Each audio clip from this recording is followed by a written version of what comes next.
Hi, everyone, and thank you for joining this webinar.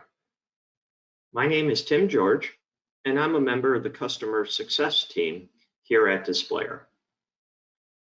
I'm going to walk you through the 4 steps of doing MaxDiff.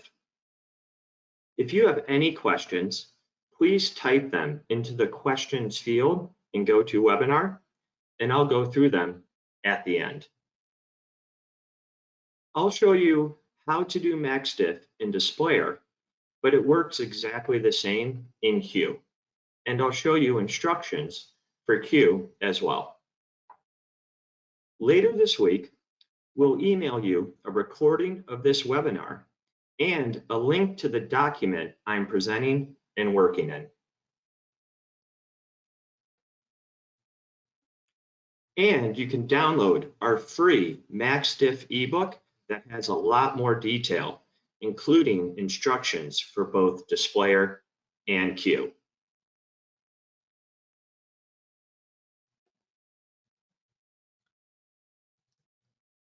So what is MaxDiff? MaxDiff is a tool used to understand how people prioritize things. In the case study we'll discuss today, we got people to prioritize different aspects of cell phone plans. We wanted to know what was most important to them when choosing a cell phone company or provider. Other types of common MaxDiff alternatives are menu items, advertising claims, and promotional offers. What you can see on the screen here are shortened descriptions of the alternatives we tested in the case study.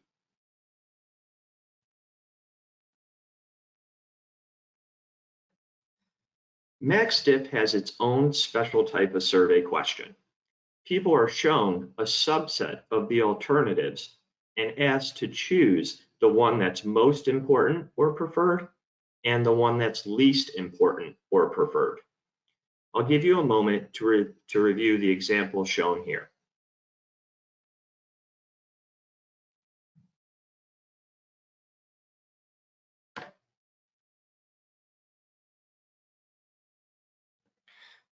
People are typically asked from 6 to 12 MaxDiff questions, where the subset of alternatives shown varies from question to question.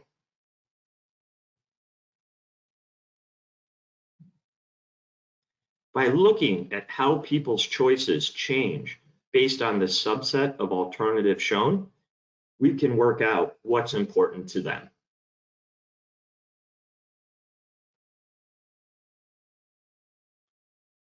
In this example output, we have 2 different segments.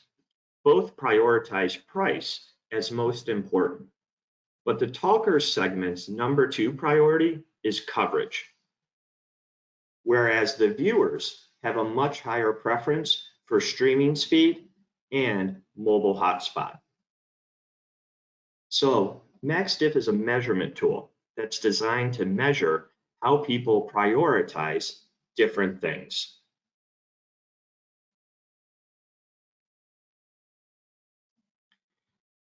There are 4 key steps in conducting a MaxDiff study, and I'm going to walk you through them.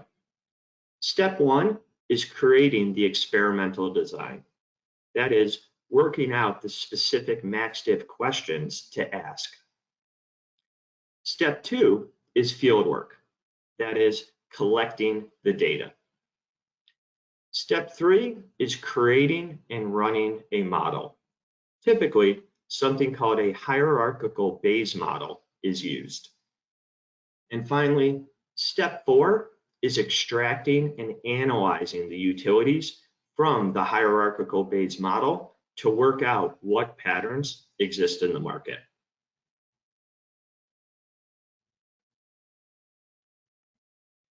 We'll start with working out the experimental design.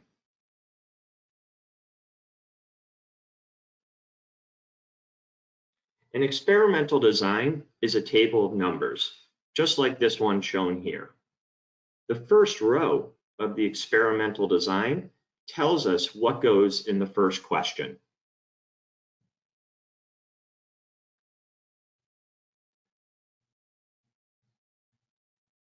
As we can see here, question 1 starts with alternative number 1, which is voice quality.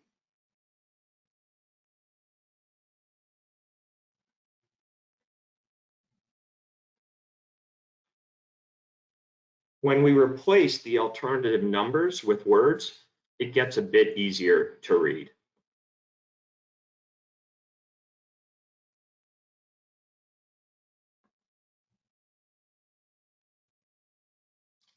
Here are instructions you can refer to later for both Displayr and Q. We'll now create an experimental design from scratch, and you'll see it's not hard at all. As always, if you don't know where something is in Displayr, you can just search for it.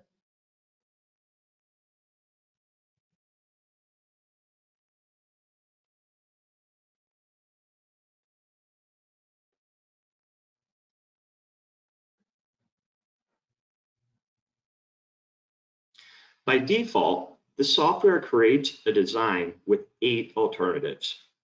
However, we have 10 alternatives in our cell phone case study. Some people create designs to test 100 or more alternatives, but the fewer the number of alternatives, the better from a research quality perspective. I'll go ahead and change the number of alternatives from 8 to 10.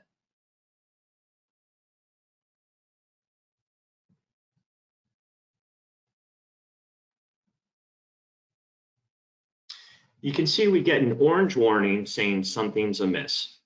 If you read the MaxDiff ebook, you can learn all about the orange warnings. But the good news is you can play it just like a computer game, where our goal is to get rid of the orange warnings. Basically, the way the game works is that the more alternatives you test, the more alternatives we need to show in each question, or the more questions we need to ask. So we collect enough data to produce a good model.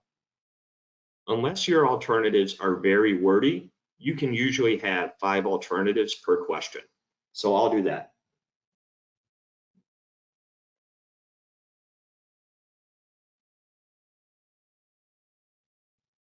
Note that a column for a 5th option has been added to the design.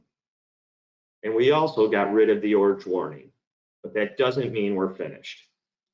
At the moment, we have 10 questions. The more questions, the more it costs to collect the data, and the more bored respondents get. So let's see if we can get away with fewer questions to reduce data collection cost and respondent fatigue.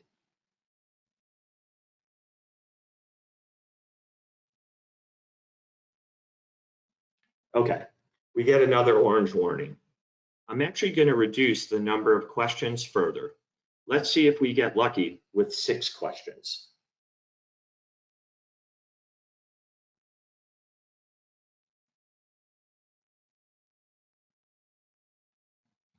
Great, no orange warnings.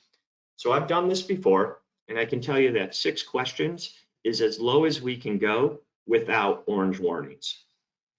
Now, there's a whole lot of math you can do to figure out how many questions to ask, but trial and error, just like I've done here, works perfectly.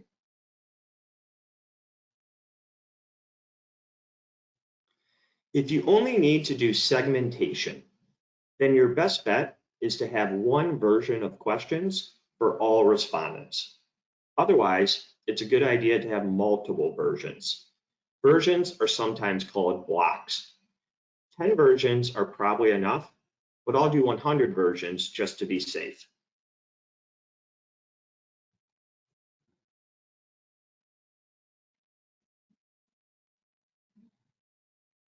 As you can see, the design has grown and now has 600 rows. So let's say we were going to interview 300 people. We'd assign 3 people to each version, where each version is a separate set of 6 questions or rows in this table. And the difference between them is which 5 alternatives appear in which questions. Lastly, I'll change repeats to 10. This usually does nothing, but it can improve things just a bit.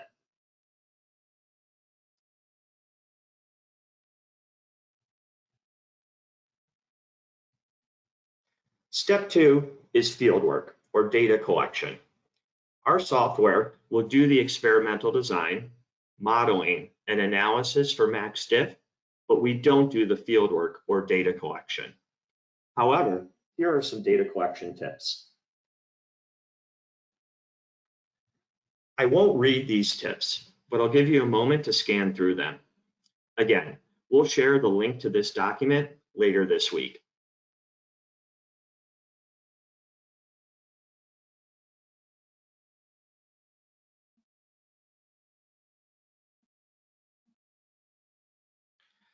Once we've collected our data, we need to get a data file. An SPSS or SSS data file is best.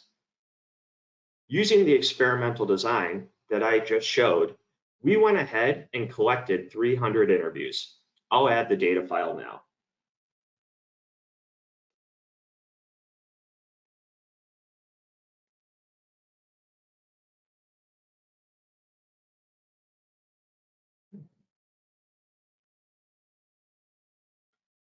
The next step is to estimate a hierarchical Bayes model.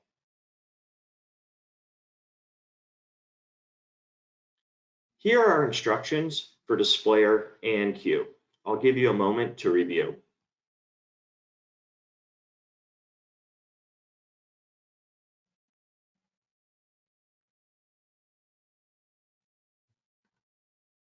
Okay, let's go ahead and do it.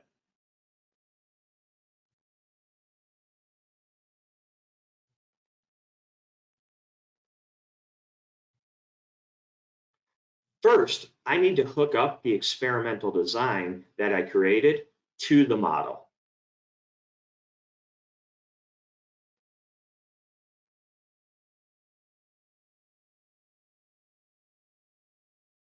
We also need to hook up which version of the design respondents saw.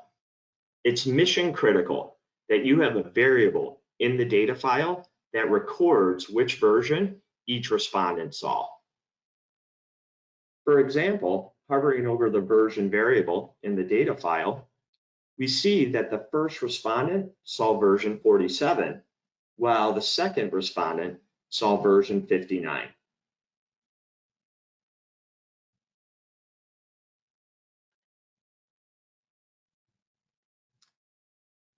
Here are the 6 variables that store which alternatives people selected as most important in the 6 questions.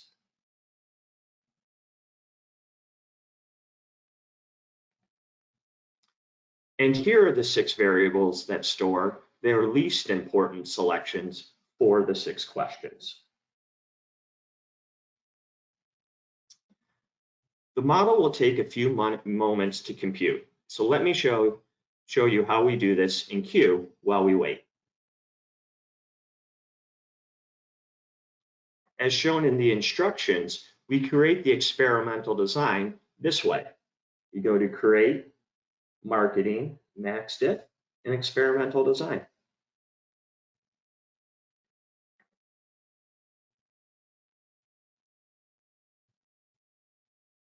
And we'll use the same exact settings that we've used in Displayr for the design. So 10 alternatives, 5 alternatives per question, 6 questions, 100 versions, and 10 repeats.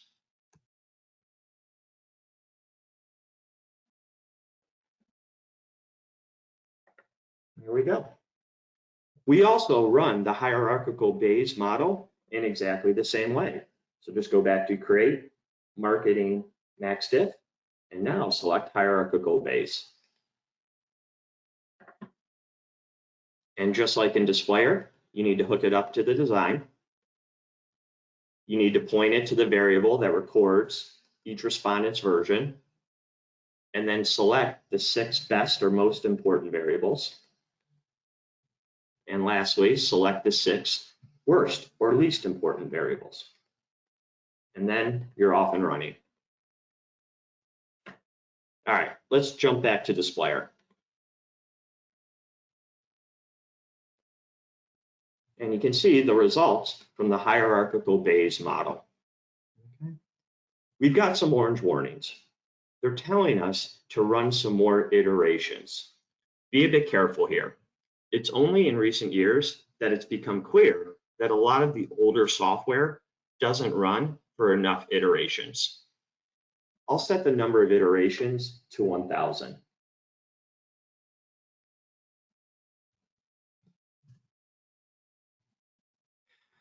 The model takes a few minutes to run, so I went ahead and ran it beforehand. Let's take a look at the results. The mean column shows the average importance for each alternative. The highest mean is for price, which tells us that it's most important on average.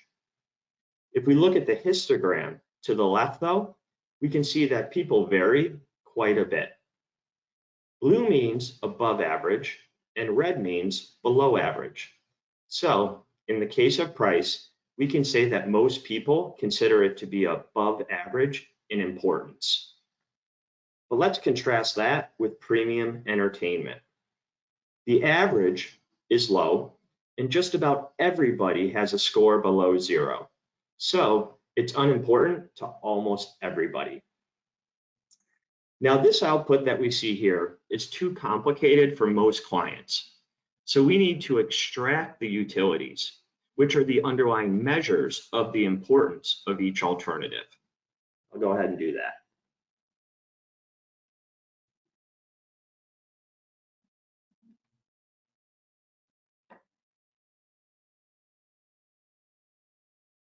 As you can see, the utilities were added to the data file as variables. So how do we analyze the utilities? Here are the instructions for saving utilities, which I just did a few seconds ago. I'll give you a moment to review.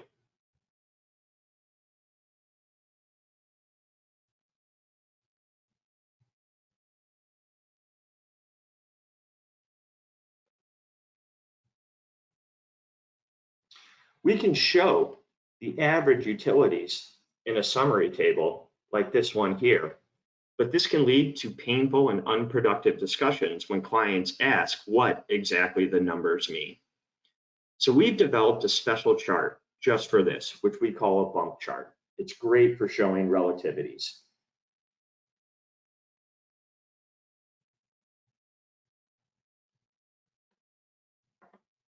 Okay, so price is most important, followed by coverage.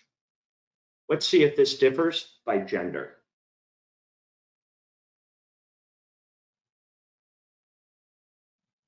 Nope, no differences by gender. Let's see if there are differences by age.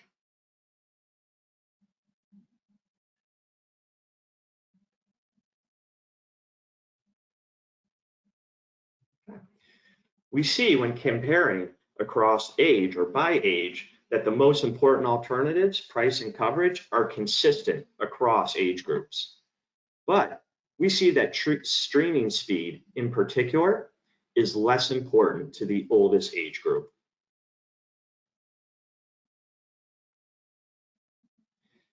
Some people love to use MaxDiff utilities for turf analysis. If you're one of these people, this is how you do it.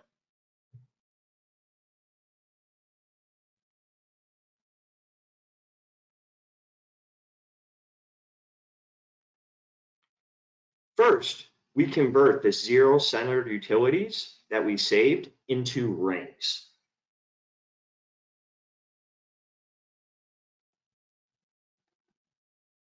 And they're going to be ranks within case. We then convert the ranks into binary variables that count each respondent's top 2 ranked alternatives.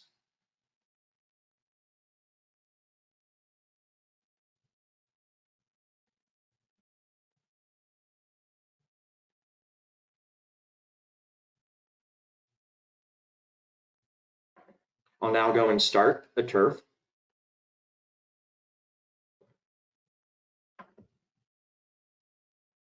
And we just use the binary variables as the alternatives for the turf.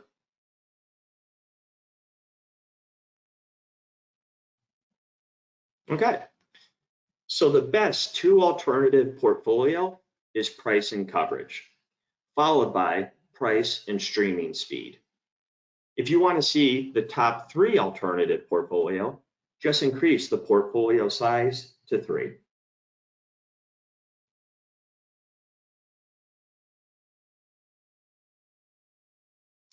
You can check out our turf webinar and ebook for more detailed info about turf and how to run it. We can also use MaxDiff utilities as inputs for a segmentation. But there's a special segmentation method just for MaxDiff that's very easy to run.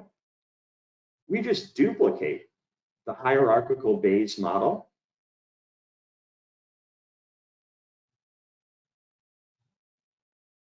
and I'll quickly change the title.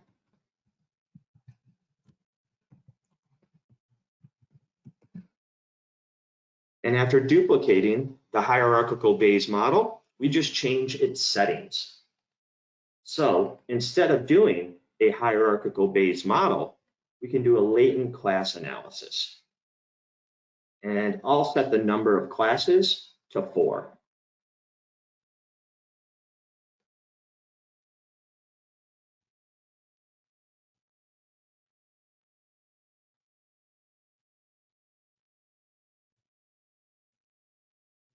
There we go. Once the latent class analysis MaxDiff model is done running, we just need to save each respondent's class or segment membership by clicking right here, the class membership button.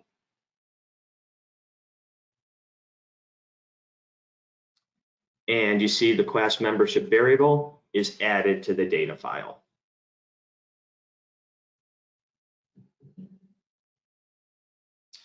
And here are instructions for running a latent class analysis MaxDiff model.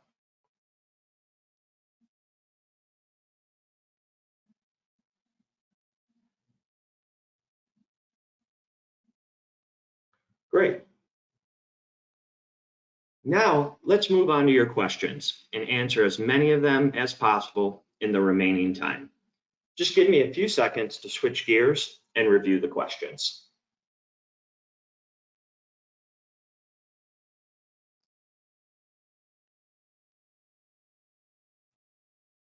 Okay, so someone asked if the recording will be available after the session. The answer is yes. Just keep an eye out for an email with the link to the recording and also a link to the document. Okay. All right, so someone asked if they need to use Displayr to analyze the data in Q. So they have Q, but they don't have Displayr, and they don't plan to get Displayr. Okay. So the good news is you don't need Displayr. You can do everything that I've shown you here in Q. Okay. Okay, so Eric asked, what is the maximum and minimum number of attributes that you recommend?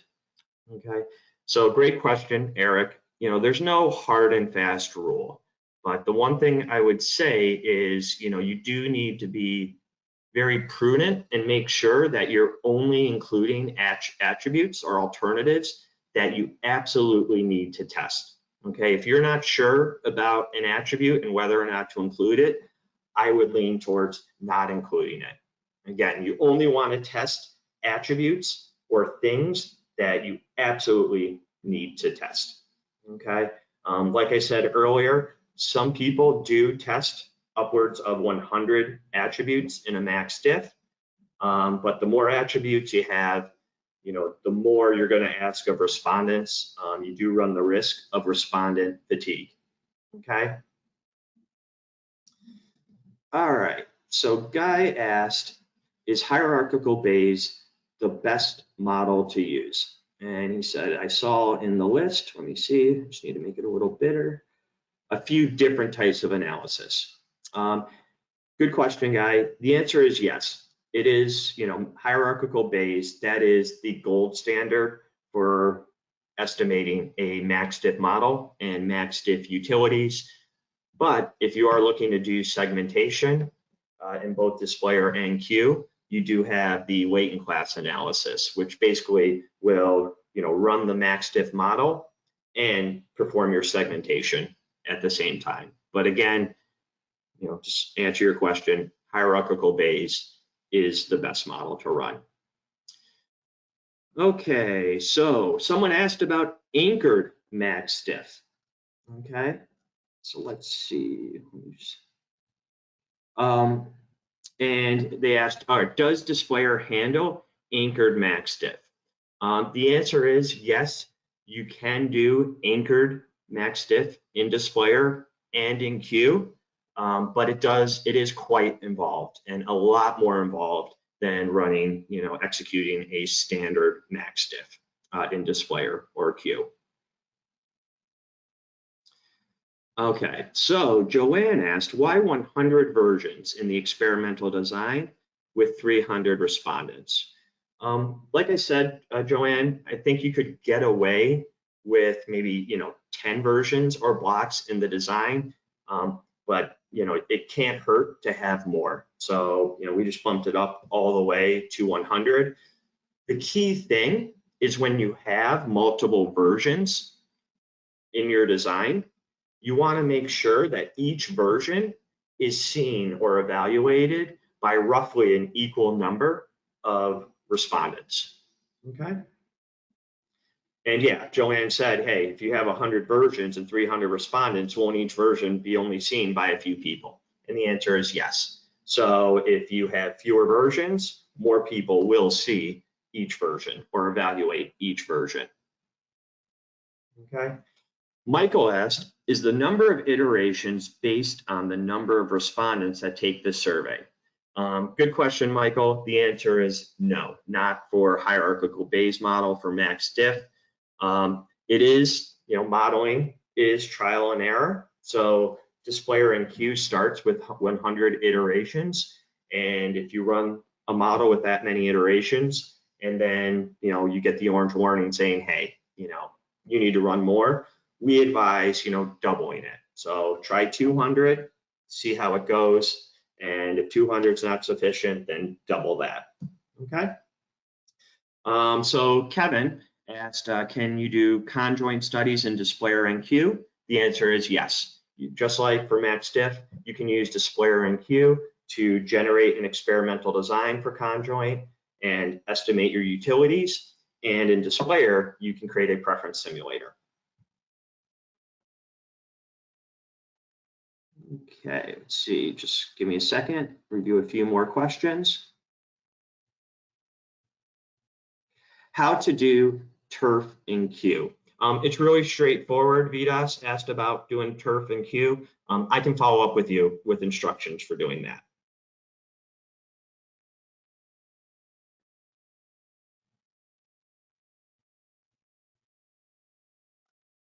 So Stefan asked, has the ebook been updated since the 2020 version? The answer is yes.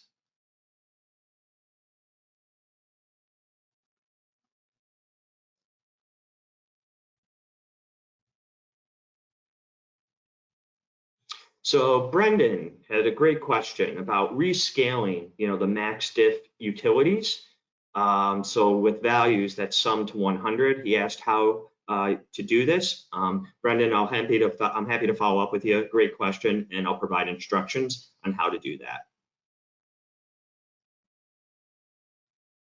Okay. Well, I think I covered most of the questions, and I see now that we're at the end of our time. So thank you, everyone, again, for joining the webinar. And for those who asked questions that I didn't get to, just keep an eye out for an email. So I will follow up with you and answer your questions via an email. And yeah, just want to thank everyone again, and I hope everyone has a great rest of their day. Take care.